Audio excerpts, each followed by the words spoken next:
मचल गोरी तहरा नामे। डीजे पत्तू कमर हिलावे अइलू हमरा गावे।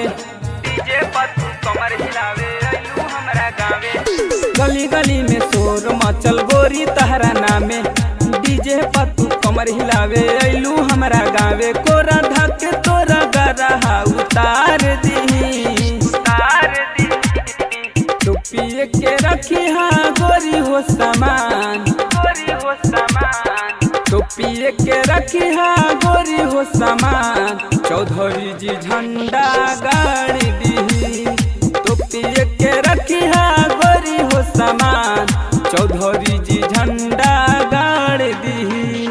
डीजे अमित तिवारी। चौधरी जी झंडा गाड़ी दी।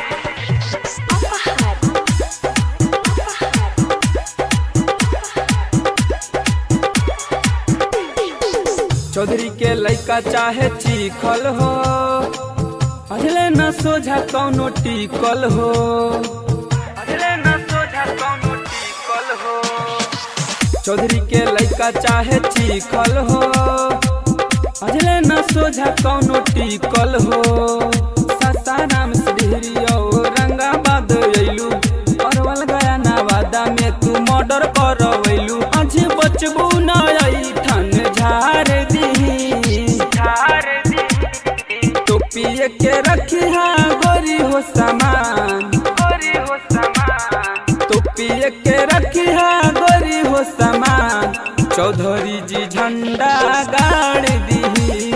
टोपिए के रखी हाँ गोरी हो सामान। चौधरी जी झंडा गाड़ दी। डीजे अमित तिवारी। चौधरी जी झंडा गाड़ दी।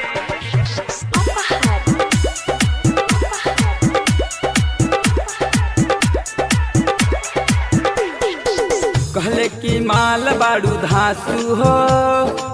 राइटर दीपक प्रियांशु हो। राइटर दीपक प्रियांशु हो। कहले की माल बाड़ू धासु हो। राइटर दीपक प्रियांशु हो। चढ़ल जवानी में चल अइलू एही जाना चला हो। राहुल रोमियो नाम हगोरी एरिया जाने ला हो। आजू दर्द तोरा बड़ी यार दी, बड़ी यार दी। टोपिए के रखिया गोरी हो सामान, गोरी हो सामान। टोपिए के रखिया गोरी हो सामान। चौधरी जी झंडा गाड़ दी। टोपिए के रखिया